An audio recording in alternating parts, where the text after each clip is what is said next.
Sunday Night Production. Se sentir libre en fait, on a commencé comme ça. Je pense que c'est un peu pareil pour tous les gens qui font du sport. Nous à la base, du coup, le vélo c'était vraiment un échappatoire où on avait de la chance de pouvoir être chez nos grands-parents comme ça en Ardèche. Et on faisait une sortie. Et en fait, c'est un sport un peu où tout après, comme un mouvement de roue, après t'es entraîné et tu passes une montagne et le lendemain tu te dis mais la vue sur l'autre montagne elle doit être encore mieux et tu vas plus loin et puis un jour on s'est rasé les jambes. Bienvenue dans Ultra Talk. Je suis Arnaud Manzanini et chaque semaine, je me plonge dans des discussions captivantes avec des esprits audacieux pour vous lancer vous aussi dans des aventures hors du commun. Des sommets de l'Ultra Trail aux routes infinies de l'ultracyclisme, de l'alpinisme aux horizons lointains de la voile, toutes les facettes du monde ultra sont explorées. C'est parti pour un nouvel épisode. Je suis avec Storlino et Gregorito. Alors je ne sais pas si c'est surnom ou prénom vous parle, mais je vais les laisser se présenter. Mais en tout cas, je suis ravi de pouvoir les accueillir face à moi au micro du podcast Ultra Talk. On est confortablement installé dans le shop Wilma à Lyon, qui a la gentillesse de nous mettre à disposition son shop. Donc un grand merci à toute l'équipe Wilma, mais je vais laisser la parole à ces deux jeunes hommes qui sont face à moi pour se présenter. Déjà un plaisir d'être ici dans le shop Wilma à Lyon sur notre terre d'origine. J'espère que ça va toi Gregorito? Ouais, et toi Storligno? Oui, en effet on dit Stroligno. En fait ça vient d'une petite blague avec mes potes parce que j'ai un 18e de sang brésilien. Du coup j'ai dû changer mon nom de famille et rajouter le fameux Igno des stars de football. Mais en vrai tu t'appelles Antoine, pas Stroligno. En vrai je m'appelle Antoine et du coup j'ai 22 ans et avec Grégoire, donc Grégoire qui est on est frères jumeaux en fait, on a le même âge. Et on vient de Sainte-Foy-les-Lyons, donc une commune à côté de Lyon, dans la périphérie, avec des origines surtout du sud de l'Ardèche, dont on est très très fiers. Et nous, qu'est-ce qu'on fait ? On pratique le vélo à la base. On s'est mis au vélo en 2020 et rapidement on a fait beaucoup de compétitions. Ça fait pas si longtemps que ça en fait. Non, on est très très neuf dans le vélo et c'est peut-être pour ça qu'on a voulu faire des choses et ramener un peu de fraîcheur et de bon mood dans ce sport, trop souvent contrôlé par les watts, je dois le dire. Et ça tire à balles réelles aujourd'hui, vous l'avez compris.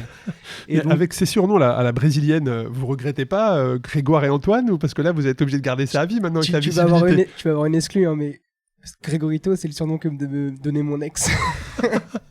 on salue l'ex de Grégoire d'ailleurs, on pense fort à elle. Une petite bise. Non mais c'est marrant parce que dès qu'on a lancé ce projet, il a fallu faut y aller à fond quoi, faut pas hésiter sinon donc on avait des surnoms, on s'est dit bon autant garder les surnoms que nos potes nous donnent pour justement paraître naturel. C'est vrai qu'aujourd'hui je préférais qu'on m'appelle Greg ou Grégoire. C'est un peu, j'écoutais l'autre jour justement, je te disais en off un podcast de Big Flo et Oli qui disait en vrai on regrette un peu nos surnoms, je les trouve vraiment éclatés nos surnoms, c'est des blasts de rappeurs qu'ils ont. Big Flo et Oli, ça fait.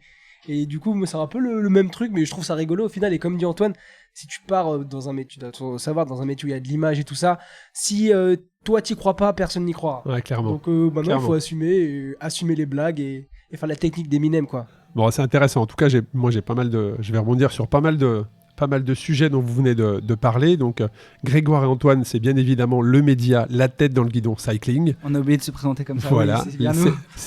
C'est la tête dans le guidon cycling qui arrive et qui met un énorme coup de pied dans la fourmilière de la communication autour du cyclisme. Moi j'aime bien rembobiner l'histoire, mais en même temps vous êtes tellement jeune que je vais pas rembobiner très loin. C'est la particularité du truc, tu vois. Et comment vous êtes arrivé dans le vélo ? Vous faisiez du sport, ado, enfant ? Alors, on a toujours fait du sport, on était des très très grands sportifs puisqu'on a fait pendant 10 ans des échecs. Non mais là tu te regardes, je te vois rigoler. Mais oui, on a fait de la compétition d'échecs à assez haut niveau pendant plus de 13 ans. Il y en a un qui se faisait passer pour l'autre, non ou Eh ben, figure-toi que c'est jamais arrivé, mais on aurait pu le faire. Mais on a été plusieurs fois champion de ligue. Toi, combien de fois champion de ligue ? Moi, je l'ai jamais perdu, je championnat de ligue de Rhône-Alpes. Je l'ai toujours gagné à chaque fois que je l'ai fait. Je crois que j'ai 7 ou 8 fois, je sais pas exactement. Et troisième de France aussi au jeu d'échecs. Fin stratège. Mais surtout, c'est l'esprit de compétition. Alors, on n'est pas sur le sport physique, mais c'est un sport mental, mais on est sur l'esprit de compétition qui est important. Et Grégoire, il le dit pas. fait du sport à côté. Grégoire était aussi 5e de France. Ouais, 5e de France. Et en fait, notre père a voulu nous canaliser Je pense que ça se voit. En fait, je vais vous donner une petite anecdote, c'est que je ne leur ai donné qu'un seul micro. On est punis. Ça aurait été plus un talk, ça aurait été une dispute entre frères. Non mais Donc coup, l'échec, c'était ça à la base, les c'était échecs, pour canaliser ouais, notre plan, votre comme ça, énergie. vous allez rester 4 heures assis sur une chaise, vous allez voir ce que c'est. Alors, au final, on jouait un coup et on se levait. Mais à côté, on a toujours fait du sport. On a commencé par le tennis, rugby, foot. Et après, il y a eu une période au lycée où on s'est un peu essayé à tout. Moi, j'ai fait de la boxe style. J'étais très nul, aucun sens du rythme. Et après, comment le vélo est arrivé? C'est par le papa, c'est Pas du tout, et c'est pour ça, et je pense que c'est ça qui donne un peu qui donne notre côté un peu, parfois on peut paraître mais on découvre tout, mais réellement on découvre tout parce que on a une famille française assez traditionnelle, je dois dire, où il y a le Tour de France qui tournait dans le fond de la maison tous les étés, des vélos dans le garage, où de temps en temps on faisait une sortie par an à vélo parce qu'on a de la chance d'avoir une famille qui vient dans le sud Ardèche, donc c'est super agréable. Donc si vous passez dans le sud Ardèche, faites-nous signe, l'été on y est souvent pour rouler, ça sera avec plaisir. Et donc on a toujours eu cet esprit, on a toujours aimé le sport, aimé en général, et en fait ça s'est déclenché pendant le confinement où nous on s'est confinés justement dans le sud Ardèche, et bon faut pas trop le dire mais il y avait pas trop de contrôle, et du coup on allait faire du vélo. C'est comme ça que le vélo a commencé pour vous. C'était un peu pour aller de l'autre côté de la montagne, pour faire de l'aventure et pour se sentir libre en fait. On a commencé comme ça. Je pense que c'est un peu pareil pour tous les gens qui font du sport. Nous, à la base, du coup, le vélo, c'était vraiment un échappatoire où on avait de la chance de pouvoir être chez nos grands-parents comme ça en Ardèche, et il n'y avait pas de contrôle et on prenait le vélo. On était vraiment conscient d'avoir cette chance de pouvoir fuir pendant que tout le monde était enfermé pendant le confinement. Et on faisait une sortie, on faisait beaucoup d'apéros, donc on s'est dit on va faire un peu de sport. Et on faisait une sortie. Et en fait, c'est un sport un peu où tout après, comme un mouvement de roue, après t'es entraîné et tu passes une montagne et le lendemain tu te dis mais la vue sur l'autre montagne elle doit être encore mieux, et tu vas plus loin et puis un jour on s'est rasé les jambes. J'aime bien la chute, mais surtout avant de se raser les jambes, c'est qu'on avait encore cet esprit de compétition de jeu d'échecs, donc à notre maigre niveau, et bon on se mettait déjà des cacahuètes dans chaque dodane, et on était en mode je suis arrivé en premier, et on avait l'impression d'être des champions du monde vu qu'il y avait personne sur la route, il y avait que nous. Mais est-ce qui veut dire que derrière vous avez pris une licence, ou vous avez toujours fait du vélo pour votre Si. plaisir ou pour aller faire de la compète? Nous, le problème c'est que quand on fait quelque chose, on est un peu des staganovistes et on le fait et on veut aller au fond, on veut se donner à fond, on pense plus qu'à ça, on veut être le meilleur du monde même si c'est impossible. Et du coup on commence le vélo, là, on est en novembre 2020, le confinement peut-être. Et décembre 2020, genre moi je m'achète mon premier vélo carbone quoi. J'étais en Belgique, je m'en souviens, à Orbea, aux couleurs de la Belgique, noir, jaune et rouge. Et en C'est avril, pas notre sponsor ça. Ouais, mais et après on est parti en avril, on allait faire le Mont Ventoux. Et Là, là, mais l'histoire du Mont Ventoux est quand même à décrire. C'était marrant parce qu'on était encore, c'était une nouvelle fois le deuxième confinement du coup là, Ouais, exact. en 2021 environ. Ouais, avant avril. Et donc il y avait tous les pros qui étaient sur le Ventoux, notamment Roglic la semaine avant qu'on le fasse, et nous on les voyait, on se disait on devait faire le Mont Ventoux. On roulait à ce moment-là, on commençait à rouler beaucoup, mais vu qu'on n'avait pas de comparaison avec on savait pas où on en était, et pour nous le Ventoux c'était c'est comme quand tu dis demain à ton pote qui fait le vélo, viens je t'emmène, je fais le Ventoux. C'était pour nous c'était déjà exceptionnel, et on allait faire le Mont Ventoux. Et on nous avait dit ouais vous allez le faire en 2 heures, 2 heures et demie, et c'est avéré parce qu'on roulait beaucoup, il n'y a pas de secret, c'est pas parce qu'on avait du talent, mais on l'a fait en 1h20, 1h25 je crois exactement, un truc comme ça. Donc c'est quand même, pour une première année de vélo c'était un bon temps, et du coup là on s'est dit on va faire de la compète, on va courir en DN. Non mais tu rigoles Arnaud, mais c'est vrai. Mais non, parce que là, qui est très drôle, c'est Donc que là vous contactez un club en lui disant nous on veut faire de la... on va à Vaux-en-Velin, et c'est marrant parce qu'on vient de croiser Logan Gros, le petit-fils de Michel Gros, qui a été adjoint, qui a des DS adjoint gros à la postes, Festina et Exactement. tout ça. Et du coup, on l'a croisé, lui aussi était à Vaud dans l'ADN, et nous, on est arrivé du coup après avoir fait ce Ventoux Avec des poils aux jambes. avec des poils aux jambes, des casques orange fluo, enfin des chaussettes basses, enfin rien à... Et on est arrivé du coup au club, on a dit, nous, on a fait le Ventoux en 1h20, on va aller dans l'ADN. Non mais là on rigole parce que maintenant on a le recul, mais c'est vrai que c'est un sport tellement compliqué que en fait on croit tous qu'on est champion du monde, mais en fait le vélo à la fin c'est le plus talentueux qui gagne. C'est Pogacar qui gagne à la fin. On était nuls, et ils nous regardaient en rigolant comme ça, enfin pas sans rigoler, mais avec un petit sourire en camp. On fait ah ouais d'accord les gars, on va les tester, venez mercredi prochain on fait un test. Antoine n'était pas là, j'y suis allé, je m'en souviens, on était avec les cadets. Et là on avait 19-20 ans. Et là, c'était déjà compliqué pour toi. Hein. Alors il s'est passé quoi derrière? C'était la désillusion pour vous, ou ça a été une licence? Non, parce Il s'est que passé chez les quoi cadets, du coup, on était quand même bien plus fort qu'eux. Derrière, on prend la licence, ils voulaient nous mettre en pass open. Ok. Et Nous, on a dit non, on veut Ouais, être ouais. avec. On veut être en FFC, nous, et donc on prend direct en FFC. Et on se retrouve sur le critérium de Corba. Première course, Deuxième KT à l'époque. deuxième catégorie, donc une course pour ceux de la région Rhône-Alpes, ils savent que ça envoie déjà. En fait, il y a un truc à dire aussi, que c'était la course de reprise post-Covid. Donc ça veut dire que Exact, tous les gars exact, qui ont je me fait que souviens. rouler pendant le confinement, Tout le monde là, est sorti tout le avec des monde watts était de mort ouf. de faim, ils avaient des crocs, Ouais. ils étaient prêts à tuer pour À te faire mettre un- dans le un fossé, résultat, ouais. Et nous, on a Et nous, on est arrivé sur la ligne. Ah non, mais vous allez rigoler. On arrive sur la ligne, et là, ils disent départ fictif. Alors, moi, dans ma tête, départ fictif, je me dis. Vous avez ça y attaqué. est, Non, vous ça avez va se- attaqué. On va aller dire les caméras, mais en fait, le départ fictif, c'était 300 mètres pour éviter que les mecs se mettent dans le rond-point, parce qu'on connaît les courses FFC pour ceux qui courent. Et là, on fait tranquille. Et alors, Grégoire, je sais pas où t'en es, mais moi, départ fictif, je me presse pas. Déjà, j'étais au fond du peloton, je fais tranquille. Boum, j'arrive, ça part, j'arrive pas à clipser. 300 mètres avant le fictif, je suis lâché. Moi, j'ai tenu 2 tours. Et il y avait, en fait, c'est, Le tour de 1 km. je sais pas, là, je pense qu'il y a beaucoup d'auditeurs du podcast qui font aussi du vélo pour faire de l'ultra distance, pour faire d'autres choses que de la compétition. En FFC, en compétition, c'est que des grosses relances. Et donc, du coup, si t'as pas travaillé ta capacité à faire des relances, donc l'explosivité, et bah Oui, c'est beaucoup moins stratégique, c'est que des attaques, effectivement. Ouais, que des attaques. Ouais, en fait, il faut savoir encaisser. Et du coup, tu fais 10 sprints et après, t'es mort. En fait, voilà. c'est un fractionné, quoi. T'as de la zone 3 et après de la zone pour faire les techniques, après un sprint à P-Max parce que t'as un virage en angle droit et que tu dois mettre un frein. Donc t'arrives à 43 de moyenne, sauf que dans les virages tu les passes peut-être à 20, 30 quand tu vas très très vite et la relance derrière tu dois remonter à 45 directement. Donc ouais, ça fait mal aux jambes. Prends la roue. On n'était jamais dans les roues.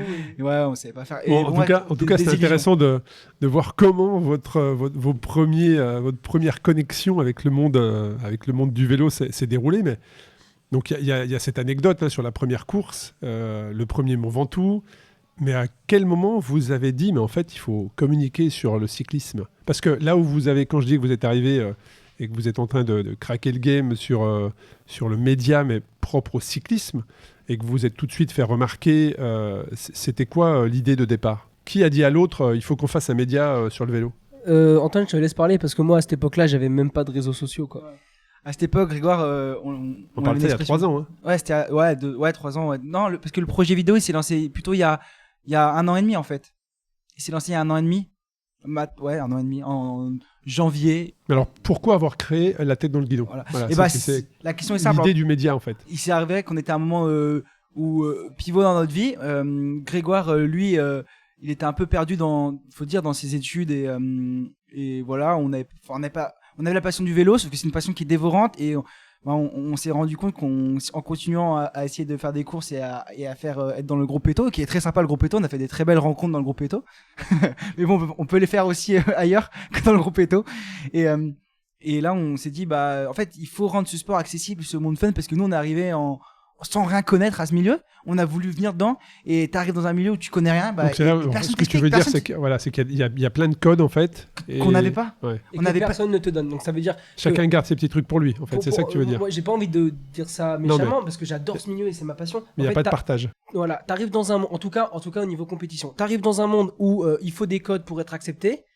Il faut du réseau pour évoluer, on va dire. Mais si t'as pas nous, on connaissait personne dans le vélo, personne n'a jamais fait de vélo chez nous, donc on avait 0 code, on savait même pas ce que c'était. Personne te parle parce que t'as pas les codes. Et après, c'est un cercle vicieux, quoi. T'as pas les codes, donc personne te parle. Ouais. Pour avoir les codes, il faut parler à des gens, mais personne te parle parce que t'as pas les codes. C'est jamais. Et voilà. Et en plus, nous n'étions pas bons, donc ça rajoute une couche, quoi. Mais voilà. Et c'est à ce moment-là. On avait une grande bouche et on parlait beaucoup, donc on s'est dit, il faut qu'on raconte vraiment cette histoire. Et c'est pour ça que là, à ce moment-là, je suis allé voir Grégoire. Je fais Grégoire, en vrai. Regarde, nous on regardait à l'époque les créateurs de contenu sur les réseaux sociaux, c'était surtout du YouTube à l'époque. On salue est-ce qu'ils sont encore là, un jeune cycliste dynamique aka Nicolas, je pense à Quentin, et on regardait ça, qui faisait du contenu sportif vraiment. Après il y a du contenu aventure qu'on regardait un peu moins. On était vraiment littéralement la tête dans le guidon dans le sport. Et je suis allé voir Grégoire, je fais vraiment, il n'y avait pas d'idée de business au départ, c'était vraiment la passion. Il faut qu'on partage cette passion et qu'on rende ce sport accessible parce que vraiment, c'est là encore le cas je pense aujourd'hui, mais pour aller chercher une course FFC, c'est un enfer, hein. Je sais pas si t'as déjà essayé, Arnaud. Sur le site de la FFC, tu comprends rien, quoi, si personne te montre. Hein. Alors, c'était compliqué. Non, mais moi j'ai vu aussi l'évolution, mais c'est vrai que c'est aussi peut-être pour ça qu'il y a une des raisons que le nombre de licenciés est en chute libre. que sur les épreuves, ils sont 15 ou 20 parfois, et donc faire une course à 15 ou 20, t'imagines, tu parlais de relance, course qui fait 80 km à 15, c'est vite réglé. Mais après, je peux comprendre cette envie de partage, et d'où mon intérêt de comprendre la création de ce média. Mais là, je suis sur votre média, justement, sur Insta. Et en fait, je suis surpris de voir qu'il a été créé il y a 15 mois seulement. Et en fait, 15 mois seulement, on a l'impression que c'est là depuis... En fait, l'histoire est Premier très... post, 11 août 2022. Mais oui, mais en fait, c'est que... Wout van Aert, Bravo pour les 392 vues. 392 vues, deux messages. Croyez en vos rêves. Moi, je suis parti de rien, c'est tout pour la daronne. Alors que là, on est à le dernier post, on est sur le Tour de France notamment, quasiment 4000 likes. Donc voilà. Mais en fait, du coup... C'est le plus petit, je vous coupe, mais vous êtes allé à 8000, bien plus. Mais là, en 12-13 mois, vous avez craqué le truc complètement. C'est quoi Donc il y a eu cette volonté de partage. C'est super intéressant d'ailleurs de comprendre d'où vous venez, de joueur d'échecs à envie de courir en DN1 et puis de faire le Grand Prix de Corba dans la région lyonnaise. Et de se dire, bon, en fait, nous, on arrive, on est passionnés de vélo, mais personne ne nous explique rien, personne ne nous parle.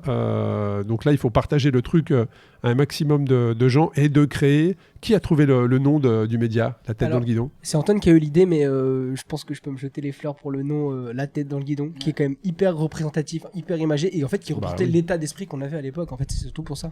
Ouais, mais moi, j'ai une remarque que nous a fait Johan Ofredo quand on l'avait eu en interview au début. Il est excellent, Johan. Il est excellent, Johan. Tu l'as vu dans le podcast. Ouais. Moi, je l'ai fait une fois en podcast, je l'ai fait une fois sur la présentation du Tour de France. Ce type est extraordinaire. Je vais pas te mentir, j'avais préparé mon interview avec ton podcast. Merci. Mais de rien. Et du coup, il nous avait dit, en fait, le problème du vélo, c'est parfois, vous appelez la tête dans le guidon, c'est rigolo, mais parfois les jeunes et les personnes ont trop la tête dans le guidon, ils ont trop les œillères et ils voient pas ce qui se passe autour. Et c'est ça que c'est un sport tellement prenant que je vous invite à prendre du recul, regarder ce qui se passe autour, et il y a plein d'autres choses que le vélo dans la vie. C'est trop cool. C'est des choses super. Et c'est aussi, aujourd'hui, c'est vraiment... Il y a plusieurs manières de faire du vélo. C'est-à-dire qu'il y a le vélo de compétition sur lequel les caméras, on va dire, sont tournées, mais derrière, il y a du VTT, du BMX, le gravel qui est arrivé, il y a de la piste, il y a de l'ultra, il y a du fixie, il y a même... Cargo, maintenant, on fait des compétitions de cargo. Il y a même des compétitions de danse avec le vélo. Alors, ça porte un nom très précis, vous m'excuserez pour ceux qui pratiquent. Et c'était un sport olympique avant. Mais voilà, exactement. Il y a même du foot avec... j'ai vu ça au JO. Exact. Donc, il y a plein de manières de faire du vélo. Donc, il y a eu cette volonté de créer le média. Et là, ma question, c'est... Donc, vous faites votre première vidéo à 392 likes et 2 commentaires. Donc, il s'est construit, ça a été très très vite. Est-ce que vous êtes rendu compte tout de suite que vous avez mis le doigt sur quelque chose ? À quel moment vous vous êtes dit, là, on tient un truc ? Parce qu'aujourd'hui, et je vous l'ai dit avant d'ouvrir les micros, tout le monde veut vous avoir sur la photo. Moi, j'ai beaucoup de chance de vous avoir en face de moi, mais tout le monde vous veut sur la photo aujourd'hui. Vous vous en rendez compte de ça ? Pas trop. Enfin, on commence à le voir parce que... Mais... je pense qu'on s'en rend jamais compte, vraiment compte. Ouais, parce que vous êtes focus sur ce que vous faites et puis et vous vous éclatez. Oui, c'est ça, il y a beaucoup de plaisir. Mais c'est clair qu'on s'en rend compte, mais peut-être pas autant que ce c'est de l'extérieur, et c'est là qu'il faut commencer à s'entourer parce qu'en fait... Alors, ça va être ma question un peu plus tard quand on va parler de la chose, parce qu'il faut protéger tout ça. Ce que vous faites a de la valeur et il faut protéger tout ça. Mais comment, donc vous êtes lancé avec La Tête dans le Guidon, comment vous avez fait évoluer ce média ? Est-ce qu'au début, c'était juste des articles avec des photos ? Après, vous avez brandé les vidéos, vous avez apporté votre style dans la manière de monter. Comment vous avez construit le média ? Avant d'arriver à la réussite, il faut expliquer l'échec, et je te laisse expliquer, Antoine. Ouais, parce que là, on est déjà sur le média, et en fait, avant le média, du coup, on est en janvier 2022, et là, on fait de la création de contenu, c'est quasiment que du YouTube, et là, on est en aventure, et j'ai eu la chance de partir en Colombie 6 mois pour un échange universitaire, et pendant ces 6 mois, je vloguais mon aventure en Colombie et mes entraînements vélo. Alors, j'ai eu un échange universitaire différent. D'ailleurs, ça fait marrer mes parents parce que je faisais que du vélo, et là, j'avais la tête dans le guidon, et j'ai loupé mon année parce que je faisais que du vélo et que j'étais à l'autre bout du monde, que je venais de me séparer de ma copine, qu'il y avait personne qui me disait quoi faire, et du coup, j'ai fait que du vélo. Et en rentrant, j'ai pas validé mon année. Ne faites pas pareil. Mais j'ai une anecdote qui est rigolote, c'est que maintenant, mon père, quand il arrive au boulot, il dit mon fils, il est revenu de Colombie, il a fait n'importe quoi, il s'est perdu, il a redoublé son année. Et là, il y a tous les autres, ils font la cocaïne, ils font non, le vélo. Et donc c'est la petite blague. Mais voilà, avant il y avait ce contenu aventure où on a beaucoup vlogué, on a commencé, et après c'est pendant le Tour de France 2022 qu'on s'est dit on va faire des vidéos. On a fait des vidéos, notre compte a été supprimé par le... Parce que justement à ce moment-là on avait un premier compte où on mettait que de l'aventure. On a commencé à faire contenu journalistique sur le Tour de France 2022. Sur TikTok, le compte s'est lancé à ce moment-là, donc juillet 2022. Et sur Insta, ça a été la montée et l'échec. Donc TikTok aussi. Hein. Oui, TikTok la montée. L'échec, c'est-à-dire que c'est ASO qui a fait C'est-à-dire que supprimer ASO, le responsable des droits internationaux d'image, les gars, c'est trop bien ce que vous faites pour le vélo, mais nous on paye. Enfin, il y a des gens qui payent cher pour les images, c'est ciao. Et là, il y a Squeezie qui fait c'est ciao. et genre, le compte supprime. Instagram, rien. On était à 15 000 à ce moment-là, rien, personne. Fait ok, bon, on recommence à zéro. Et c'est là en fait, et plutôt que se dire.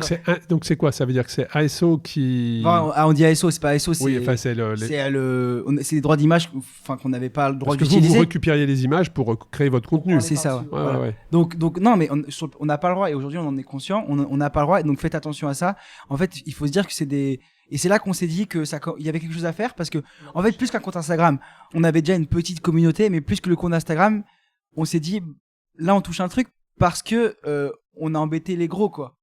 Là, on parle de France TV, c'est génial, on travaille avec eux, enfin, c'est ouf. Mais aujourd'hui, on a touché quelque chose qu'on n'aurait pas dû toucher si on en est là. Et c'est là qu'on s'est dit, et là, on a de la chance d'être entouré. Grégoire est en études, moi je suis encore en études. Je venais d'être diplômé. Tu venais d'être diplômé. Je voulais faire une année sabbatique, faire autre chose. Et moi je suis en école de commerce, en école de business school. Du coup forcément il y a ce côté un peu de bon là il y a un truc. Du coup on a pris notre mal en patience, on est reparti. On s'est dit bon c'est pas grave, on repart. Redonne-nous la tête dans le guidon. Donc en fait c'est en mettant tu as utilisé le mot échec, c'est oui je vois ce que tu veux dire, c'est le fait de repartir à zéro, mais ce n'est pas de votre fait que les comptes se soient arrêtés. Non, on avait fait une bête. En fait on s'en était pas rendu compte. Ce qu'on faisait c'était illégal. L'expérience. À cette époque-là, on était vraiment des enfants. C'était quoi? On avait 19-20 ans. C'était il y a 2 ans. Ouais, il y a 2 ans. Mais on était dans nos têtes, c'était.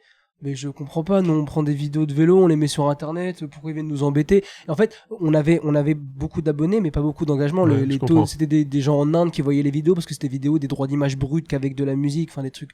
Et là, on se dit, et on a un moment où Antoine vient de redoubler, moi je viens d'être diplômé en restauration, je veux plus faire de la restauration. En août, je tombe aussi en course, je casse le vélo, donc j'ai plus de vélo, j'ai plus d'argent pour m'acheter un vélo, donc je peux plus rouler, je suis blessé. Antoine, il vient de redoubler son année. Alors là, vous faites quoi? Vous prenez un week-end tous les deux, vous mettez une journée et vous dites, bon, on fait quoi maintenant? On y retourne, quoi. On se fait engueuler par les parents déjà. Et après, on se dit, on y retourne, sauf que là, on fait un contenu qui nous appartient, où on parle de vélo. Si on peut pas montrer les images, on va en parler. Et c'est là que on repart en fin août 2022. On repart avec ce compte. Il y a un an tout pile. Et oui, non, c'est plus que l'échec d'avoir perdu le compte, c'était vraiment un tournant en mode, ah ouais, bon. On a fait que du vélo pendant un an, on en est là, on n'a plus rien, à quoi bon? Et en fait, plutôt que de dire ça, on s'est dit bon, on a touché un truc, il y a un truc à faire, on y croit, on repart. Et d'ailleurs, il y a eu un autre choix à faire, c'est que moi à ce moment-là, j'apprends mon redoublement fin août et j'avais déjà enclenché une année de césure avec mon école pour partir en stage à Malaga dans le journalisme sportif parce que du coup, c'est ce qui m'intéressait. Et là, quand on apprend ça, mes parents et ils me disent bon, Antoine, c'est drôle, t'as bien rigolé, là, t'as fait des bêtises sur les réseaux sociaux, maintenant tu retournes en cours.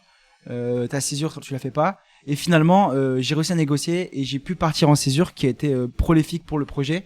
Grégoire est parti sur les championnats du monde, l'organisation du championnat du monde de ski et là on a commencé à se former, à se dire il y a un truc, c'est sûr, ça, on a touché du doigt un truc, il y a personne qui fait ça. En Colombie moi j'avais vu des gars qui faisaient pareil sur le vélo, que ça cartonnait, en France ça existait pas. Et on s'est dit, bah go, on repart de zéro, c'est pas grave, mais c'est sûr que le produit va marcher. Donc là, ça veut dire que vous créez votre propre ligne édito, votre propre vision, où vous faites un petit peu au mois le mois. C'est-à-dire que chacun a des tâches très précises. Vous organisez votre projet ou vous avancez au fur et à mesure? Bah là, du coup, quand on repart, on avait tous les deux, du coup, Antoine était en césure, en stage dans un truc de journalisme. Moi, j'étais en stage au championnat du monde de ski où je faisais du community management, donc c'était relativement proche, mais c'était ma première expérience là-dedans au final. Et là, on se dit, Antoine va faire les articles, tous les designs, et moi qui touchais un petit peu plus en montage vidéo, je vais m'occuper du montage vidéo. Et on a avancé comme ça, avec 2 posts par jour, un post d'actu, un post un peu plus article le matin, et le soir, une petite vidéo. Ouais, les gens ne se rendent peut-être pas compte, mais c'est énormément de travail de poster et de produire du contenu comme ça régulièrement, 2 fois par jour. C'est énorme comme travail en amont. C'est une rigueur, et pour rien, à l'époque, on le faisait pour rien, par passion. Et à ce moment-là, on se disait, il y a un truc à faire, mais on ne savait pas encore quoi, pas comment. Et voilà, en étant en école, tout ça, c'était, enfin, La vérité, tu je dis pense- qu'il y avait rien à faire, c'est que on faisait ça en se disant si un jour on nous invite sur une course de vélo pour aller voir la course, c'est incroyable. C'est génial. Ouais. Et alors justement, comment se font les... Qui a été le premier contact, on va dire, business? Mais avant de poser cette question, je reviens un petit peu en arrière. Est-ce que là, vous aviez créé une structure? Mais Voilà, la c'est-à-dire structure, que- parce que- elle date d'il y a 6 mois. Hein. Voilà, est-ce que vous aviez créé une structure en disant, voilà, on va monter une structure, on va proposer des médias, contacter des marques, sponsoriser des épisodes, j'en sais rien, ou représenter des marques sur tel ou tel événement? On s'est dit vraiment, si on arrive à faire ça à côté de notre métier pour être invité à droite à gauche de temps en temps Ça pour sera vivre génial. des événements de vélo, c'est incroyable. Par contre, on terminait la journée de boulot et on s'en relançait une. avec l'entraînement de vélo, parce qu'à l'époque, on était à fond dedans. Pour donner une idée, 2022, moi, j'ai fait 20 000 km. Donc, c'est à côté de tout C'est ça. énorme. Avec les, Pour un mec qui marche pas, c'est C'est ce que beaucoup. j'allais dire, c'est dit d'une daine. Ah, mais oui! C'est dit Mais oui, d'une c'est daine. pour ça qu'à un moment, faut enlever les œillères. Enfin, et tu rentres à la maison, tu dis, ouais, j'ai fait un top 10 en deuxième catégorie. Ta mère, elle fait, allez, finis tes pattes. Non, mais c'est intéressant. Donc, ça veut dire à quel moment les premières marques sont arrivées pour vous proposer un business, un deal. Alors, je sais qu'il y a un deal qui est fait avec Sunday Night Productions pour justement qu'on collabore sur Dans la tête d'un cycliste. Il y a également une collaboration avec Eurosport, mais il y a le Tour de France. Sur le Tour de France, vous avez collaboré avec plein d'autres marques. Comment vous fonctionnez? Est-ce que vous avez un agent? Sur le Tour de... Mais on t'expliquera après le Tour de France, on va faire dans l'ordre, mais Alors, tu vas on revient un rigoler petit de peu en ça. arrière. On revient un petit La- peu en la arrière. pro- Les premiers contacts, les Y a premières fois, pas vous avez de- dit, c'est bon, ça marche. Mais non, mais en fait, nous, on continuait et c'est un repas, je m'en souviens, en janvier, avec notre grand frère, à qui on passe le bonjour. Il y a combien d'enfants dans la famille? Bah, ils en voulaient 2, ils en ont eu 3. Écoute. Ma mère a pleuré quand elle a su qu'elle avait des jumeaux. Et non, mais tu rigoles, mais c'est vrai. Et notre grand frère, depuis le jour où notre grand frère a su qu'il allait avoir 2 petits frères jumeaux, il est bègue. Il est plus grand que vous? Il a 3 ans de plus que nous et aujourd'hui, il est en VIE au Kenya. Il est Et vous l'avez- très dans le café. Et vous l'avez traumatisé, c'est ça? Bah, je pense qu'il a été choqué, il était enfant unique pendant 3 ans et. Et d'un seul coup, Bah, deux. il vous prend dans la, tu vois, Et puis c'est direct. pas les. Enfin, tu nous as vu en off. Faut voir les spécimens, quoi.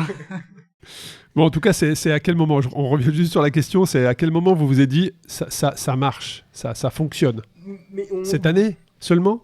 Ouais. Mais non, mais- En mars, du coup, il y a notre frère qui nous, en gros, dans un repas, un dîner lambda au resto, où en fait la discussion tourne qu'autour de nous, parce que Antoine, il continue l'entraînement de vélo, le travail du coup sur LTDG, plus son stage, J'étais chez Luke à l'époque. Luke et Corima. voilà, son stage chez Luke et Corima, et là, mon grand frère fait mais vous allez jamais tenir comme ça, là vous tenez un produit qui peut marcher, essayez d'en faire du business. Lui il avait une approche business, école de commerce. Il fait mais faire du business de quoi, comment tu veux gagner de l'argent avec ça, on fait des articles, il n'y a pas d'argent dans le vélo, qu'est-ce que tu veux faire? Donc on part du repas en mode bon on va quand même essayer de faire ça, il nous fait vendre des formations, des plans d'entraînement, mais à partir du moment où tu fais ta passion et tu vas vendre des plans d'entraînement, que t'as aucun diplôme d'entraîneur et tout, je fais on va arnaquer des gens, mais jamais de la vie. Non, Syndrome de l'imposteur. Ouais, c'est ça. Et parce qu'en fait, ce qu'on se rend pas compte, c'est qu'aujourd'hui, alors, moi j'ai repris les cours là et que c'est assez drôle de dire ça, mais c'est qu'en fait aujourd'hui, on est sur quelque chose, les réseaux sociaux que tout le monde consomme. Tout le monde sait qu'il y en a qui gagnent de l'argent dessus, mais personne ne sait comment marche le business plan en fait. Parce que tout le monde nous dit C'est ça très secret, c'est-à-dire que ça fonctionne, mais personne ne le partage. et c'est ça. Ouais. Et quand on nous dit c'est les vues qui vous rémunèrent, je fais mais là mon gars, peut-être TikTok, on a peut-être 300 € depuis le début de l'année, je peux te dire que non, c'est Tu pas vas ça. tu vas pas aller bien loin. Ouais. Non, c'est ça. Et en fait, il faut trouver ça. Et nous, en étant dans une niche, c'est à toi d'aller chercher des trucs. C'est quoi la niche pour toi quand tu dis on est dans une niche? Le Pourquoi- cyclisme. Ouais, c'est quand même le cyclisme aujourd'hui. Tu penses que c'est une niche encore? On a 30 les 000 marques. abonnés, on est le plus gros créateur de contenu français. Ouais. C'est dérisoire. Moi, j'ai un pote qui est youtubeur dans le jeu vidéo. Il a 150 000 abonnés. Il me dit, je suis noyé dans la masse. Noyé. Il me dit, les marques, elles arrivent, elles me proposent un casque. C'est intéressant ce que tu dis. Ça veut dire que vous vous inspirez de ce qui se fait ailleurs. Et ça, on en reparlera. Mais l'idée, c'est en fait, vu que nous, on n'a pas du monde du vélo et qu'on a vu ce qu'était le vélo, essayer de ramener du lifestyle et un peu comme ce qui se fait ici chez Wilma, qui nous accueille, ramener des choses qui se font pas forcément dans le vélo et les ramener dans le vélo. Et forcément, en vrai, dans le vélo, tout le monde a des œillères, ils voient pas forcément et c'est super cool en vrai. Et il y a pas que le vélo dans la vie. Hein. Non, mais c'est hyper intéressant ce que tu dis. Donc ça veut dire que vous arrivez avec effectivement le fait d'avoir cette ouverture d'esprit, de pas venir du monde du vélo et de prendre en fait le monde du vélo en pleine tronche. Hein. On vous fait bien comprendre que les gars, apprenez les codes et puis revenez un peu plus tard. Donc pas de problème, on va revenir un peu plus tard, sans problème, en créant le média. Et donc, c'est avec cette discussion avec votre frère, votre grand frère, qui vous dit, mais attendez, vous avez un super produit, il faut le construire. Donc, ça a été un peu un déclencheur de ce que je comprends. Et ça veut dire que derrière, est-ce que vous avez changé votre approche ou votre vision ou la manière de travailler? On a eu un accélérateur et je vais pas dire que c'est de la chance, c'est de l'opportunité.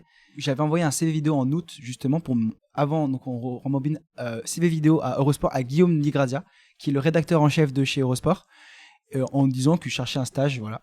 Et il s'est avéré qu'il m'avait répondu, il m'avait même eu au téléphone, et je le remercie d'avoir pris du temps de prendre un guignol qui fait des vidéos sur Instagram au téléphone. Et il m'avait dit pourquoi pas, voilà. Et on en reparle. Pas de nouvelles. Et on a eu cet accélérateur du Tour de France où on a eu un appel de Aude Baron. Aude Baron, qu'on salue. Qu'on salue et qui est responsable, très très sympa, et qui est responsable des contenus digitaux, qui nous avait dit les gars, c'est trop cool ce que vous faites. Guillaume m'avait passé votre contact, j'avais regardé. Il parlait de prendre en stage. Enfin, là, ce que vous faites, c'est déjà trop bien. Vous prendre en stage, je pense que ce serait un peu. Enfin, c'est pas logique, quoi. Je vais pas pouvoir vous rémunérer, je vais rien pouvoir faire. Là, il y a Paris-Roubaix qui arrive. Est-ce que vous avez une structure? Je vous envoie sur Paris-Roubaix. Et là, c'est l'accélérateur parce que Parce qu'en 3 semaines, on a du projet du coup qu'on voyait comme un tremplin vers peut-être, je sais pas, le monde du journalisme si on se fait repérer ou quoi un jour. Là, c'est la fusée. Là, on se dit, ok, donc là, il y a Eurosport qui sont leaders dans la diffusion du vélo, qui nous veulent en prestataire. Et là, du coup, dans notre thèse, on était.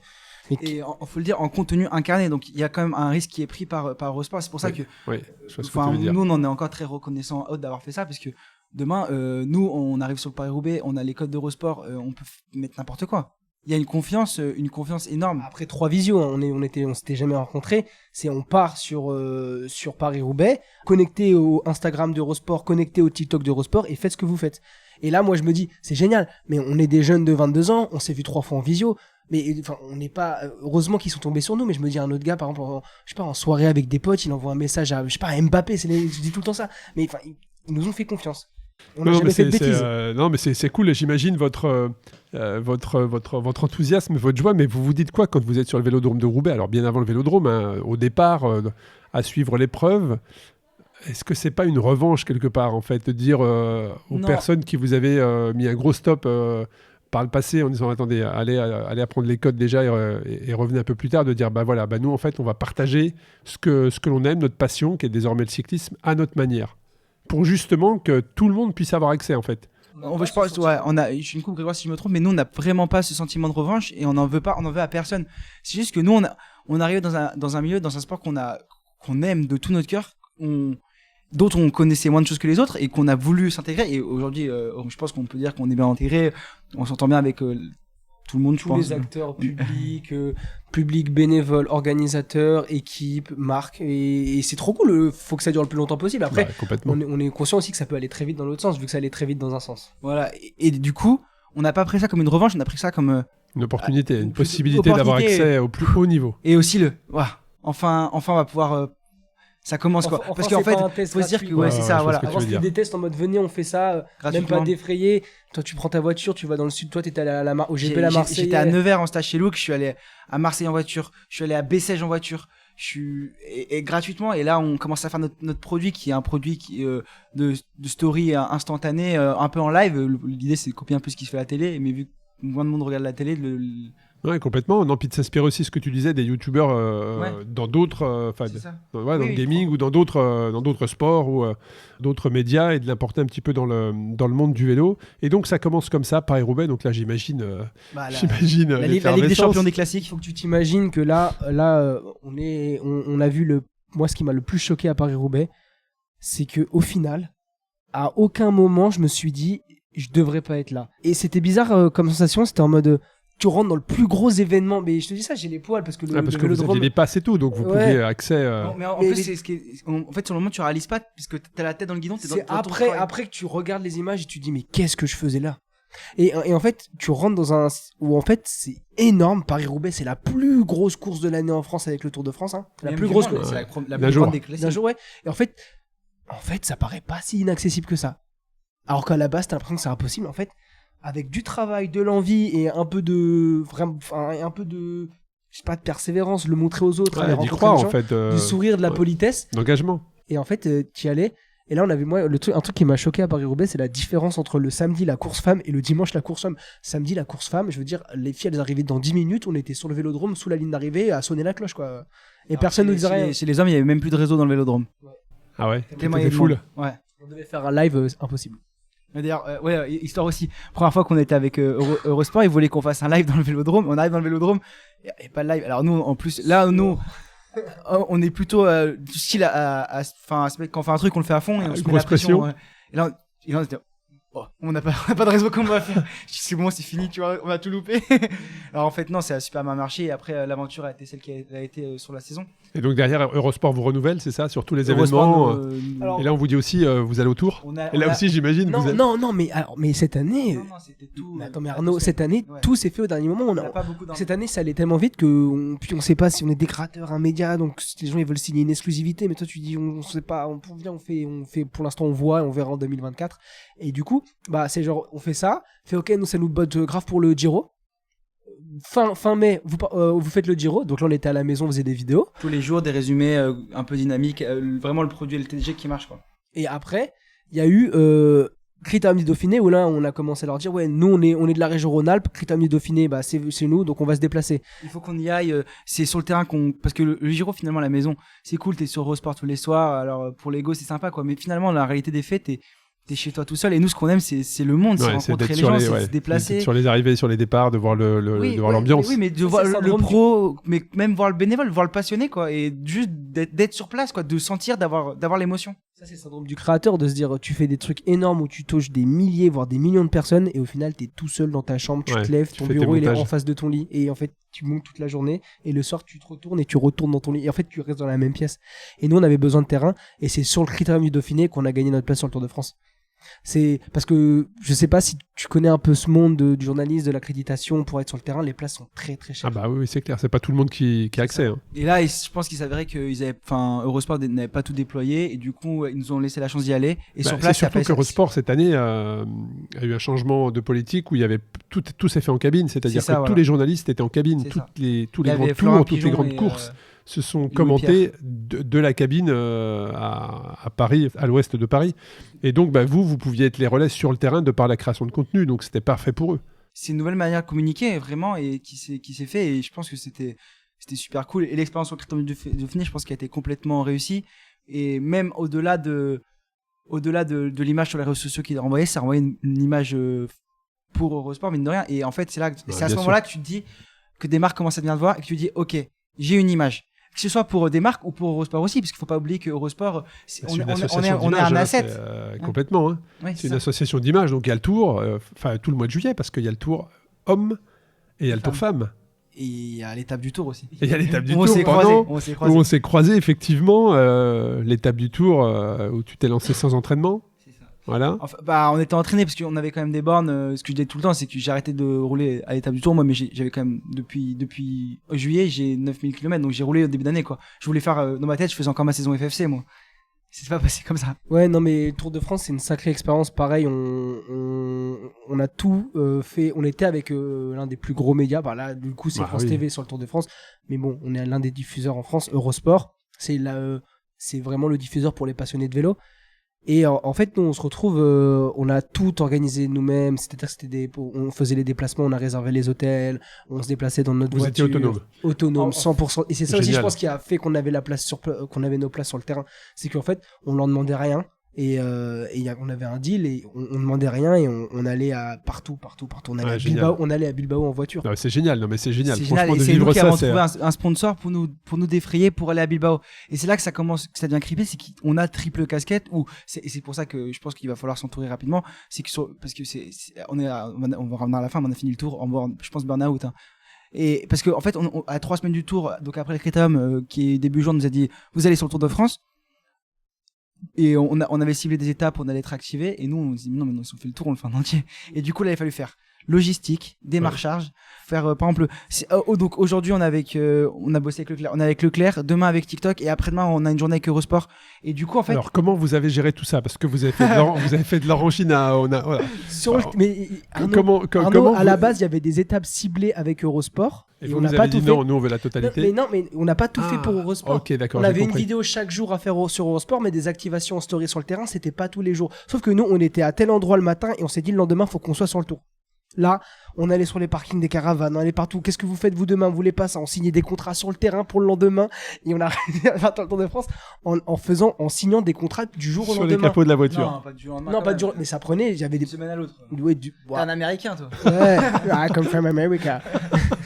Les contrats vous les trouvez pas sur les parkings, hein, je vous rassure. Non, mais dans le sens où genre, tu vois, avec la Cofidis, on avait, c'était Capucine, on avait déjà travaillé avec elle. Et c'est là où c'est vachement intéressant, et je trouve que vous cassez les codes, c'est qu'on s'imagine que dans le monde du sport et du cyclisme en général, les deals se font d'année en année, où les budgets se valident en novembre. Moi, je vois bien avec l'organisation de mes événements, où les budgets se valident en novembre, et donc si tu as passé décembre, c'est même pas la peine d'envoyer un dossier, parce que de toute façon, avec le responsable marketing et communication, tu n'auras pas d'accord parce que les budgets ont été validés, et vous êtes en train de nous dire que tout s'est fait de la semaine à la semaine, donc je trouve ça génial, quoi. Et en fait, on a commencé à démarcher en juin et on s'est fait démarcher aussi.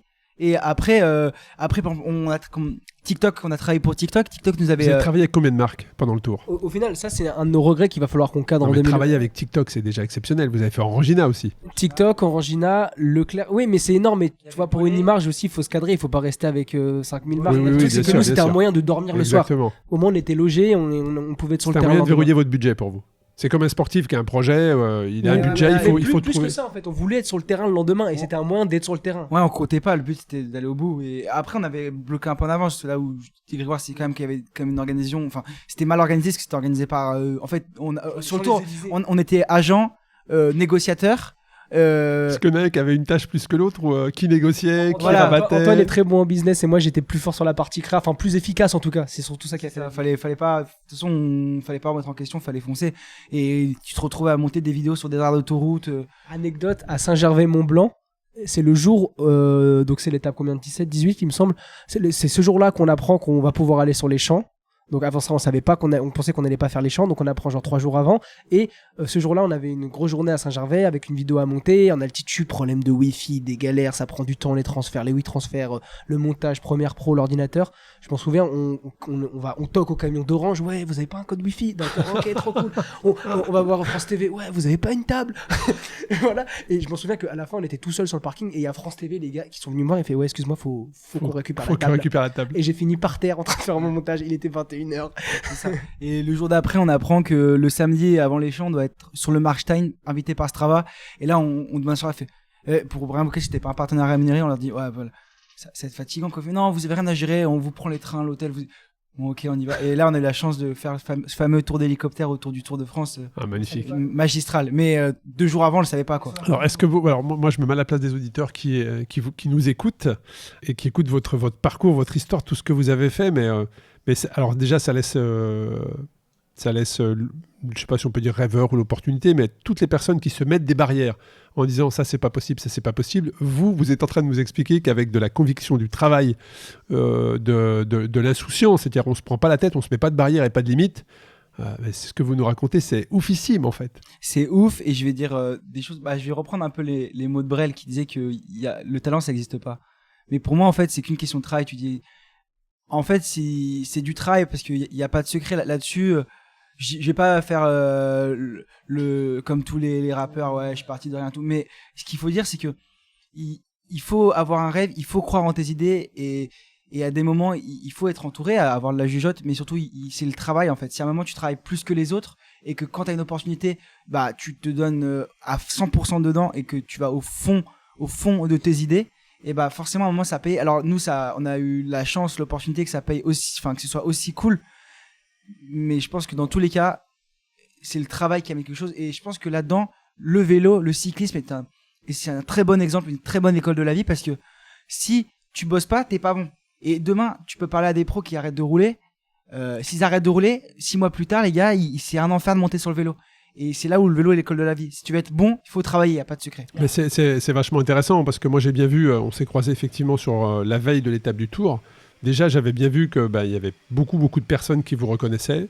Beaucoup de personnes qui, comme on l'a dit juste avant, vous mettez sur la tête sa casquette pour prendre une photo et profiter de l'image que vous avez justement sur de la communication. Donc j'ai vite tout de suite identifié ça, et puis après ça n'a cessé de grandir avec la fin du tour justement. Depuis le tour, est-ce que vous avez réalisé tout ce qui s'est passé, ou est-ce que vous êtes toujours à fond dans la saison ? En août, on a débranché. On allait faire la fête, enfin dans le sens où, mais même pas la fête, pas jet set et tout ça. Non, on est resté en Ardèche avec nos cousins et on a décompressé, on buvait des coups et on faisait un peu du sport à côté. Mais on a eu besoin de, en fait, tout ce qu'on a vécu sur le tour, même le nombre de personnes, c'est ce que je dis, sur le tour, on a dû croiser 10 000 personnes, j'en croise aujourd'hui, j'ai plus leur prénom. Et à côté de ça, on se retrouvait à serrer la main du patron de Canyon sur l'arrivée du Markstein, et le lendemain, à se faire, Cédric Vasseur, manager général de Cofidis, venait nous voir, tout ça. Et c'est des choses, et c'est ça qui a fait notre force sur le tour, c'est que vu qu'on connaissait pas vraiment le milieu, on connaissait pas les gars en place, les gars venaient nous serrer la main, et nous on avait compris le truc, on fait, ah salut, ça va, et toi? Et en fait, on restait pareil avec le bénévole et avec le manager d'équipe ou le président. Je vois ce que tu veux dire. Simple, en fait, travail, simplicité et éducation. Et en fait, je pense que ça ouvre un peu toutes les portes, parce que tu peux rigoler avec des gens en étant respectueux. Par exemple, le responsable, on savait pas qui c'était un gars au stand Leclerc dans la zone VIP qui était tout le temps habillé en Leclerc et tout, on savait pas qui c'était, il avait une tête hyper charismatique, et du coup on n'arrêtait pas de rigoler avec lui, on se dit limite moi je me disais c'est un comédien, c'est un acteur, on rigolait avec lui, et genre c'est au milieu du Tour de France, il me fait, je suis responsable de l'activation Leclerc sur le Tour de France, je gère 3 Leclerc, j'ai 500 000 salariés. Et ça, ouais. Il fait, non, on va boire un café. Là tu dis, mais genre, on me l'avait envoyé les plus grosses vannes du monde. Et à TikTok, pareil. TikTok, TikTok, ça paraît inaccessible. Il y a un mur. Tu penses que tu connais pas les gens. Et en fait, on s'est rendu compte que les gens avec qui on était en contact chez TikTok, c'était des personnes haut placées dans le milieu. Et en fait, on s'est comporté comme si c'était des potes. Et mais c'est vachement intéressant. On était tellement, littéralement, la tête dans le guidon, on n'avait pas le temps de réaliser en fait avec qui on parlait. Oui, on savait pas qui était qui, donc on se comportait pas. C'est vachement intéressant, parce que vous faites sauter plein de barrières, et je pense qu'il y a beaucoup d'auditeurs et d'auditrices qui nous écoutent, qui vont par la suite donc lever toutes ces barrières, comme quoi à force de travail, comme tu l'as dit, les choses sont possibles. Et est-ce que la relation avec les coureurs, parce que même si on est sur le bord de la route, on suit les courses, et c'est génial de le voir de l'intérieur, de voir ce qui se passe de l'intérieur. Quelle relation vous avez avec les coureurs ? Est-ce que la relation avec certains coureurs a évolué ? Est-ce que les coureurs vous reconnaissent ? Quelle relation vous avez avec les coureurs ? Alors je vais casser un mythe. Sur le Tour de France, tu vois pas les coureurs. C'est la course la plus stressante du monde. Tout le reste de l'année, les gars, ils vont faire des courses, il y a pas de public. Sur le Tour de France, t'as l'impression que t'as Ronaldo à chaque coin de rue, quoi. Alors qu'ils connaissent même pas leur nom. Sur le Tour de France, les coureurs sont inaccessibles. Ouais. Même alors qu'ils nous connaissaient. Là, je vais laisser Grégoire discuter, qui a peut-être un peu plus d'expérience avec l'or, enfin, même si j'en ai eu aussi. Mais expliquer plutôt la relation. Alors, on va parler de Tour de France. Tour de France, on a eu quand même des bonnes relations avec les coureurs. Mais c'est vrai que là, c'est le moment où même, on en parlait tout à l'heure, on était au téléphone avec Tiffaine Laurence qui vient de prendre sa carrière, donc on peut la féliciter pour sa décision qui est quand même dure à 25 ans, elle qui vient d'une famille de vélo et qui a des projets pour la suite.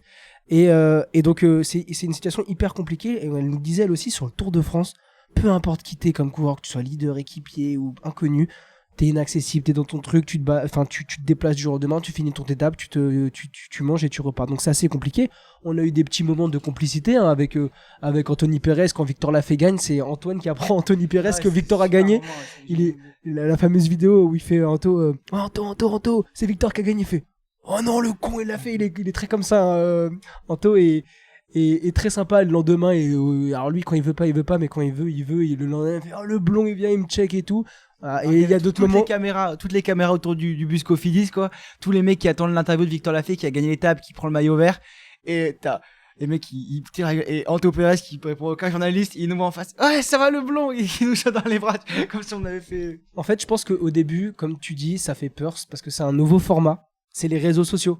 Qu'est-ce qu'ils vont dire? Qu'est-ce qu'ils vont faire sortir? Est-ce qu'on peut être pote avec eux? Parce qu'au final, on a 22 ans, on a leur âge, tu vois, même s'ils ont 24 ans, on a le même âge qu'eux. C'est aussi un intérêt avec leur image. C'est qu'est-ce qui va se dire est-ce que la relation va être sincère ou pas? Enfin, il y a probablement, ils sont quand même mieux entourés maintenant qu'avant. En fait, là, j'ai eu l'opportunité, surtout là, ce qui a changé, c'est au début septembre, donc c'est tout frais. J'ai été invité par l'organisation, donc on peut les citer, hein, c'est Yves Perret, qui gère des relations presse et qui aide l'organisation des Grands Prix cyclistes de Québec et Montréal. Donc à Québec et Montréal forcément, et du coup j'ai été invité là-bas et j'y suis allé 5 jours au Canada. Alors l'empreinte carbone c'est pas ce qu'il y a de mieux, mais c'est des opportunités où quand tu les as c'est compliqué de dire non. Et j'y suis allé, et c'est là que j'ai vu que l'image avait changé par rapport aux coureurs, où en fait les gars étaient très cool avec moi, et c'est en fait je pense que c'est dans ces moments-là où tu gagnes leur confiance parce que tu fais des choses avec eux là-bas que tu ferais pas ailleurs. Ça, c'est comme dans le sport, c'est généralement dans le vestiaire que ça se joue, c'est pas dans le match que les affinités se créent, c'est à côté Voilà. c'est à côté du moment de sport. Et j'ai eu une très bonne réflexion là-bas. Alors, pour faire parler les gens, les concentrer sur autre chose, j'ai lancé un FIFA avec Eddie et Axel, Eddie Finet et Axel Zinglet, et on a commencé à parler, et je me suis rendu compte que, au final, quand tu fais autre chose, tu te concentres, tu peux leur faire parler d'à peu près tout, et quand ils ont ta confiance en plus, tu discutes et de tout. Et il y a vraiment ce truc de là, c'est là vraiment où j'ai eu la discussion, je fais, les gars, parce qu'ils me font, ouais, du coup, toi, t'es journaliste, enfin, c'est trop cool ce qui vous arrive, mais vous êtes quoi, journaliste? Moi, je crée du contenu, les gars, je suis pas un journaliste, j'ai pas envie d'aller chercher l'info. S'il y a un truc que vous voulez pas que je sorte, vous me le dites direct derrière et tout. Et c'est là en fait que tu gagnes la confiance. Alors on va te dire. Alors en fait, Tu sais quoi? Non mais voilà, et c'est là en fait je pense que tu gagnes la confiance. Tu restes au Canada, t'es dans le même hôtel que pendant 5 jours. À l'arrivée, tu connais tout le monde. Quand tu crois Julien, salut, ça va et tout. Bah, tout le temps comme ça, des gens comme ça. Il y a Marion Rousse qui commentait là-bas à Montréal. Mais c'est ça qui est vachement intéressant, c'est que tu prends quelqu'un qui a votre âge, mais qui fait du vélo depuis l'âge de 5 ans, il se retrouve dans cette situation, il n'aura peut-être pas le même sang-froid. Tu vois ce que je veux dire? Ou la même prise de recul que vous pouvez avoir, parce que vous... Je suis... je sais pas si tu vois ce que je veux dire. Si. C'est que... On n'est pas moins fan. Ouais, voilà, c'est exactement ça. Pour vous, ça reste... certes, vous êtes content, bien évidemment, Attends, mais vous venez pas de ce milieu-là. Ouais, mais au départ, moi, j'avais du mal. Par exemple, un Thibaut Pinot, j'ai jamais osé aller lui parler. Et je sais pas pourquoi. Et pourtant, on n'est pas timide, hein, parce que vraiment, les coureurs, on est sincèrement, on rigole avec eux, on est sincèrement entre guillemets potes avec eux, quoi. On fait des blagues, quoi. On fait des blagues, on rigole sincèrement avec eux. Donc on n'est même pas dans l'intérêt professionnel. Mais t'as quand même des gars où tu te dis putain, quand même, lui c'est une pointure, quoi. T'oses pas aller les voir. Et Julien Lafilippe. Mais bah alors Julien c'est différent parce que lui c'est un gars mais enfin il s'en fout. Malaise tout de suite. Il fait des blagues au Canada, genre c'est lui, on fait un entraînement avec on part dans une voiture avec un photographe, le community manager de l'événement, donc des Grands Prix cyclistes de Québec et Montréal, Marion Rousse et moi. Donc on commence à discuter et tout, je comprends vite que Marion elle sait ce que je fais, elle me le dit et tout, et là c'est cool parce que t'es dans le sport, donc directement tu tutoies, tu parles normalement. Pas d'égal à égal parce que en fait je peux pas mettre à l'égal de cette personne que je respecte énormément, qui a fait bouger le vélo féminin et tout ça, que j'admire pour ce qu'elle a fait, j'admire pas là, et donc là c'est différent. Et du coup on rattrape la Soudal Quick Step, on s'arrête au bord de la route et elle va parler à Julien et tout, et bah toi t'es un peu en retrait, t'es là pour faire 2-3 images, donc tu fais 2-3 images mais tu sais jamais si c'est bien vu ou pas parce que c'est un moment intime ou pas, en fait juste c'est un ravitaillement de la Soudal Quick Step où il y a Marion qui discute avec Julien, on sait tous qu'ils sont ensemble, et au final il y a Julien, il fait salut et tout, et il vient, il me check, il fait ça va et tout. Et là, en fait, il fait tomber les murs directement. Et là, après, tu te sens un peu plus libre. Julien, il a une grosse image. Et après, avec les autres coureurs, mais même avec tout le monde, en fait, tu fais une blague, tu vois si ça passe. Il y a des coureurs, je ne citerai pas les noms, avec qui c'est pas passé. Pas des Français, en vrai, ça se passe bien généralement avec les Français. Mais des coureurs, je leur ai fait 2-3 blagues. J'ai vite compris que pas les plus, ouais. C'est même pas ça. Ouais, drôle. il y en a peu, mais il y en a. C'est un milieu où les gens sont très cool, mais il y en a quelques-uns quand même qui peuvent être moins cool aussi, quoi. Mais en vrai, là, c'est arrivé une fois, quoi. Sinon, tout le monde réagit à ça en se disant ok, c'est des petits qui kiffent le vélo, qui sont cool et tout. Non, mais c'est vachement intéressant la manière dont vous abordez en fait la communication, le média à travers le cyclisme. C'est ce qui fait votre particularité, hein, très clairement. Et puis donc on a parlé, on s'arrête sur le Tour de France, la relation avec les professionnels, avec les coureurs pros qui sont quand même les icônes aujourd'hui de ce sport, hein. Beaucoup de choses passent à travers eux. Puis derrière, il y a aussi pas forcément des événements aussi importants. Il y a aussi votre présence notamment au Rock d'Azur, là il y a quelques jours au moment où on enregistre avec Canyon. Là aussi c'est vachement intéressant, quand je vous disais, il y a beaucoup de marques qui veulent vous avoir, c'est-à-dire qu'aujourd'hui s'associer à votre image, je pense que les marques ont détecté un intérêt pour véhiculer une image fun, cool, que vous pouvez avoir. Comment est-ce que vous le percevez, ça? Moi je vous dis ça, c'est ce que j'observe de l'extérieur, on l'a dit tout à l'heure avant d'ouvrir les micros, hein. C'est quelque chose que moi j'observe et que c'est normal, ça fait partie du business aussi, c'est les médias, c'est s'associer à des personnes pour véhiculer une image. C'est pour ça que ce qu'on fait, c'est difficile à décrire, parce que vraiment aujourd'hui, on est littéralement entre le journalisme et l'influence. T'as des gars qui veulent juste nous mettre un t-shirt ou une paire de lunettes, et t'en as d'autres qui veulent nous avoir pour l'intervention. C'est pour ça que, on va appeler ça, c'est un produit, hein, mais aujourd'hui c'est un produit qu'on propose et qu'on vend à des marques comme Canyon, et où vraiment on va pouvoir incarner la marque, présenter la marque, présenter les stands et tout ça. Passer des messages, c'est ça, parler mais des produits. sans être, alors c'est un peu de journalisme parce qu'on travaille pour une marque, donc forcément, mais c'est pas vraiment de journalisme parce qu'on crée du contenu fun, tu vois, on va pas être là à dire ah bah c'est le nouveau Canyon CF CL. Tu vois, je connais même pas les noms. C'est pas ce qu'on me demande, moi, on me demande d'arriver et dire oh c'est le vélo de Van Der Poel, et c'est vrai, parce que finalement on est tous passionnés. Moi ce qui m'impressionne plus c'est le vélo, c'est sur le vélo sur lequel roule Van Der Poel qu'il est c'est intéressant. T'as envie de voir des gens qui vont s'éclater avec, comme toi on est parti rouler en gravel avec Steve, et au final je m'en souviens même plus, enfin si je sais quel modèle c'était de vélo, je sais ses fonctionnalités, mais il y a des gens qui sont très très forts, qui c'est des geeks, tu vois, de la mécanique et tout, et eux ils sont trop forts, et ils sont meilleurs que nous, faut le dire ce qui est. Par exemple, on parlait de GCN tout à l'heure. GCN, là-dedans, ils sont meilleurs que nous, donc très technique. On va pas les présenter des vélos, ça va ni être là. C'est pas c'est pas votre axe. Oui, on peut le faire de temps en temps sur un vélo, par exemple le Tour de France et tout. Voilà. Après, nous, le but c'est de rendre accessible le vélo, de le rendre fun et de vulgariser le vélo. Et d'ailleurs, c'est ce qu'on nous demande quand on fait des piges, vulgarisons le vélo. Et aujourd'hui, si le mec il veut pousser, et bah il y a des trucs comme GCN, comme les autres, plein d'autres gars qui font des check-ups sur le vélo et qui sont meilleurs que nous. Parfois il faut se dire bon bah là-dessus on est moins bon que les autres. Pourquoi on y va? Parce qu'à la fin, même si alors tu peux dire que t'es concurrent avec eux, en fait voilà, aujourd'hui on est tous là à la table pour parler du vélo, pour parler du sport en général et pour promouvoir ça. On n'est pas là pour se tirer des bâtons dans les pattes, quoi. Alors c'est quoi la suite justement? Parce qu'il s'est passé plein de choses, hein. On l'a vu en 12 mois. Alors même avant ça, il y avait déjà eu le lancement, mais on s'est rendu compte que vous êtes arrivé, vous avez mis un petit peu, moi ce que je dis, les pieds dans le plat, c'est de vous être fait remarquer tout de suite par votre professionnalisme, à la manière dont vous créez le contenu, par votre travail, la résilience que vous avez à travers tout ça. Aujourd'hui, on arrive, au moment où on enregistre, on est un peu sur une fin de saison cycliste, on va dire ça comme ça, donc ça va un petit peu se calmer pour vous, mais c'est souvent dans ces moments-là que la saison d'après se construit. C'est quoi aujourd'hui la vision de LTDG? Où est-ce que vous en êtes aujourd'hui professionnellement et dans la vision que vous souhaitez? Est-ce qu'elle pivote un petit peu par rapport à il y a un an? Est-ce que c'est la même mais elle est renforcée? C'est quoi le futur pour vous? Nous on a travaillé on va reprendre une phrase de Aude Baron de chez Eurosport qui nous dit les gars, on bosse avec les Américains, sky is the limit. Parce que Eurosport appartient à Warner Bros. Elle nous a dit ça, et du coup nous on veut rêver grand, et aujourd'hui pour rien vous cacher, on est tous les deux à 100% dessus. Grégoire a fini son donc c'est votre job aujourd'hui. C'est notre job, et moi je vais. Premier salaire en septembre, c'est pas énorme, c'était même pas un SMIC. Non mais c'est important de partager ça. Ouais, c'est important. Et je pense que c'est cool de le dire aux gens. On fait aujourd'hui on gagne notre vie. Et tu remarques un peu des fois, les premières fois que tu fais des opérations, il y a de l'argent en jeu. Sur les réseaux sociaux, t'as fait ah ouais ça y est, vous faites pour l'argent. Et toi t'es là, mais ça fait 1 an et demi, je mange pas. Non mais non, parce qu'on est soutenu par nos parents, on a de la chance, on a que 22 ans, donc on est encore chez eux. Mais c'est en mode ouais, mais en même temps si tu le fais sans gagner d'argent, bah tu le fais plus quoi au bout d'un moment.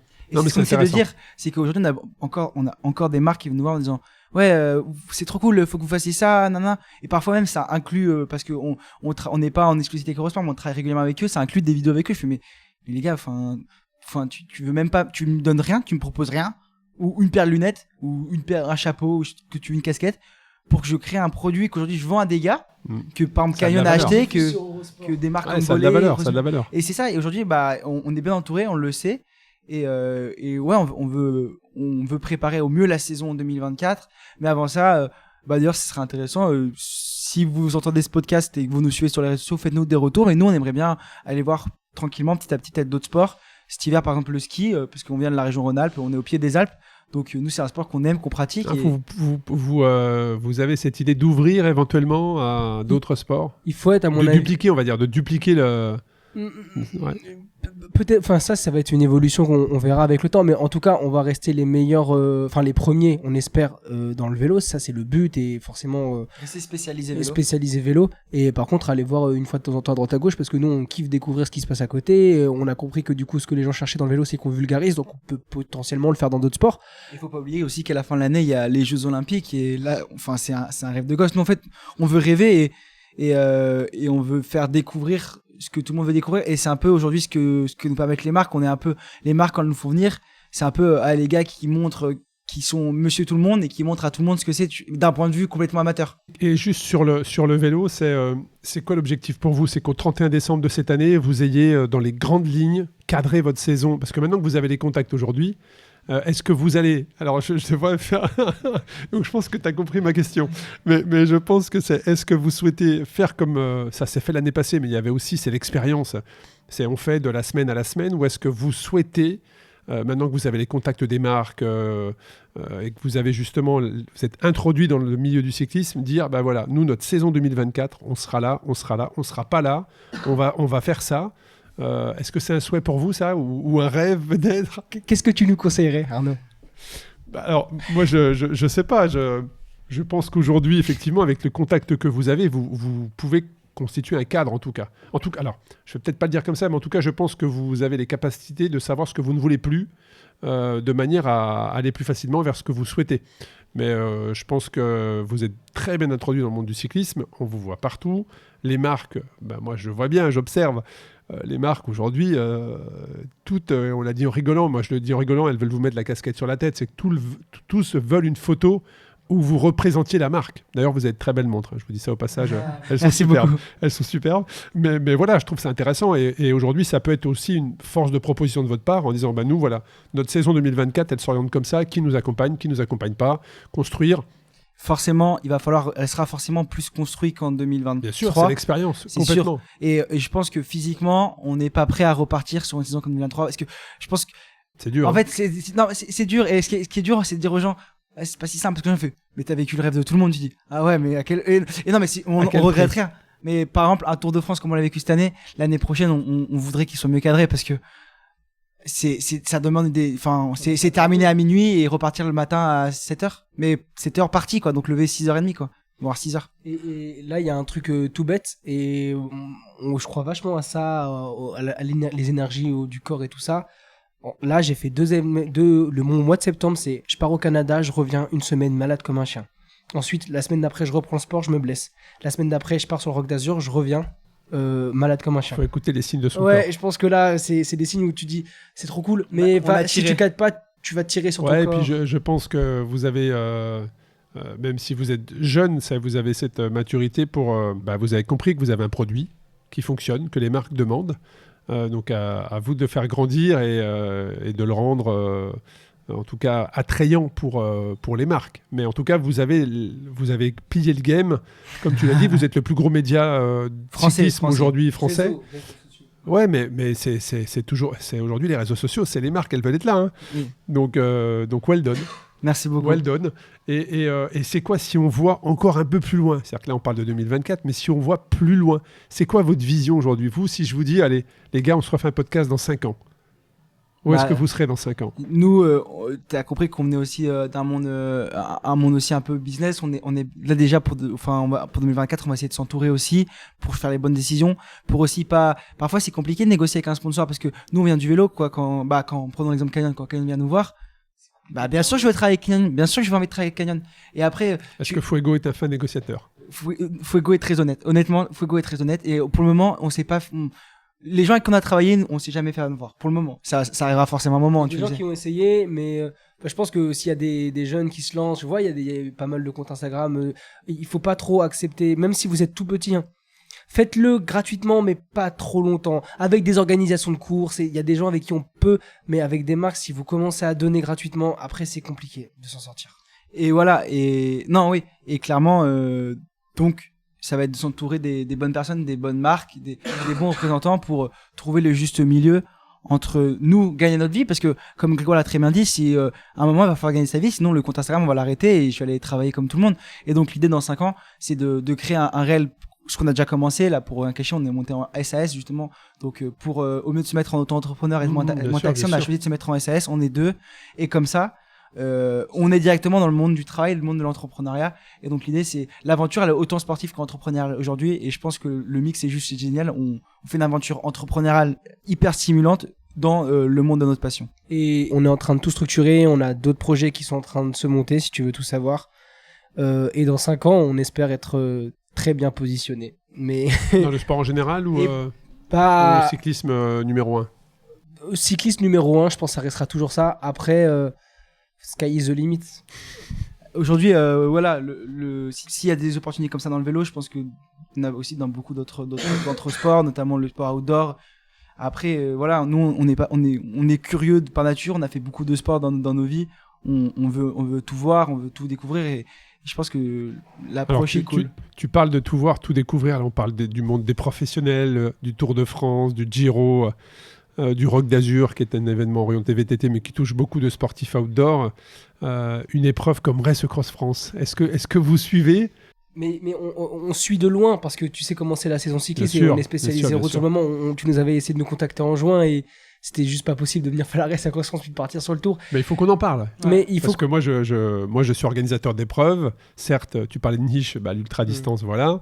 Mais que des professionnels comme vous partagent ce qui se passe sur ma course, je pense que ça peut ouvrir la visibilité à énormément de monde et la compréhension de la discipline surtout. Mais carrément, et on est conscient que justement dans ces sports de niche, voire ultra niche, c'est là qu'on va avoir notre plus grosse valeur ajoutée, mais aussi à la base on est rentré dans le monde du sport en faisant du sport et de plus en plus je parle à Antoine de dire mais un jour il faudrait qu'on arrive à déléguer le compte Insta et on part 6 mois, on traverse tel continent, on fait un reportage de dingue et tout, on va rencontrer les gens.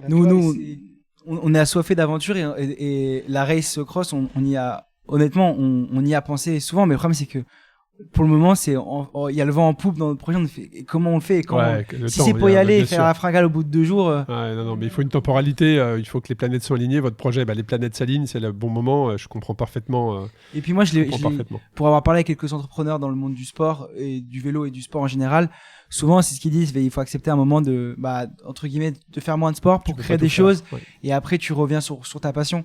Mais c'est vrai qu'aujourd'hui, moi, ça fait 1 mois et demi que je suis pas touché vélo et par exemple, c'est parce que à la fois j'ai pas vraiment le temps, mais c'est aussi parce que j'ai moins l'envie. Parce que quand tu vois des vélos toute la journée, à la fin, et tu vois des mecs bons sur le vélo, quoi. Bon, tu vois des mecs qui roulent. Alors c'est ce que j'allais dire. Le meilleur, c'est qui ? Le meilleur, le plus impressionnant pour vous ? C'est Vingegaard, c'est Pogacar, c'est Wout van Aert, c'est. Celui qui m'impressionne vraiment. Tu nous mets une colle. Moi. En fait, une colle, c'est pas compliqué. Moi, je te le dis, Tadej Pogacar, il est impressionnant. Autant Vingegaard, il m'impressionne, mais pour des raisons ça me paraît impossible. Mais Pogacar, il m'impressionne parce qu'il est fun, quoi. Il est fun et il joue. Il a perdu le tour, mais il a gagné le cœur des Français, vraiment. Mais comme Français, souvent, les Français, on aime bien quand ça perd, de toute façon.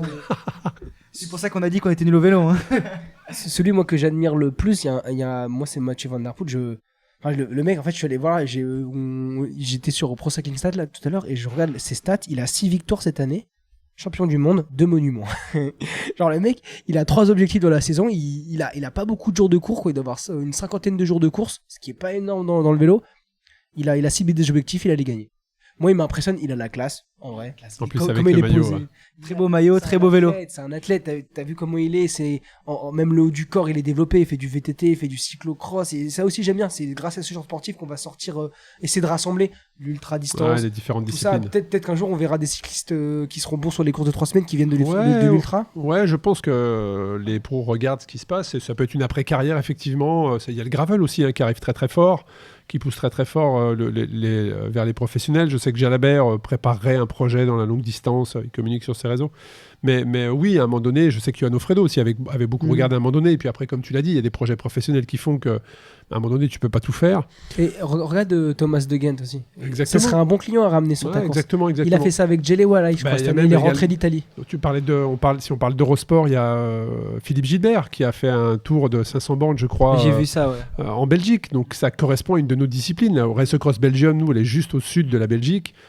Franchement, les boucles, moi je les ai tracées pour 2024. Le 500 km qui part à l'ouest, à l'est, elle est magnifique. Enfin voilà, ça c'est vraiment un gars comme ça serait tout à fait. Je le verrais bien sur une de nos épreuves, pas forcément pour se dire je vais la gagner, mais juste pour découvrir et faire partager de l'intérieur ce qu'il a vécu en tant qu'ex-professionnel. En plus, il avait sa prod là derrière, donc il peut très bien venir avec sa prod. Non, mais complètement. Moi, j'ai une question. Tu jaugerais à combien d'heures semaine un entraînement pour faire une race cross ? Pour faire une race cross, alors tout dépend de la distance. Si c'est un 300 ou un 2005. 2005. Alors 2005 parce que vous sky is the limit, mais je pense pas que ça. Alors je pense déjà que ça compte sur est-ce que tu es en bonne forme physique déjà à la base, est-ce que tu es en bonne santé physique ? Oui. Mais tu vois, quelqu'un me poserait la question lambda, c'est déjà est-ce que tu es en bonne santé physique ? Est-ce que tu es fatigué au départ de l'épreuve ? Il faut avoir une bonne réserve au niveau du sommeil. Et après, je dirais que moi, je vois des personnes qui finissent la 2005 et qui sont à 8-10 heures de vélo par semaine, pas plus. Ah, ça va. Pas plus, parce que ça va pas très vite. En fait, il faut trouver ta bonne position, être confortable, et le confort est la performance de la longue distance. Donc, si tu es bien sur ton vélo, tu es en bonne santé physique, certes, ça va être engageant, tu seras fatigué, mais tu roules pas à 42 moyenne. Tu roules à 20, 22 max. Ouais, ça dépend. Mais le but, c'est pas d'aller vite, en fait. C'est d'aller rouler longtemps.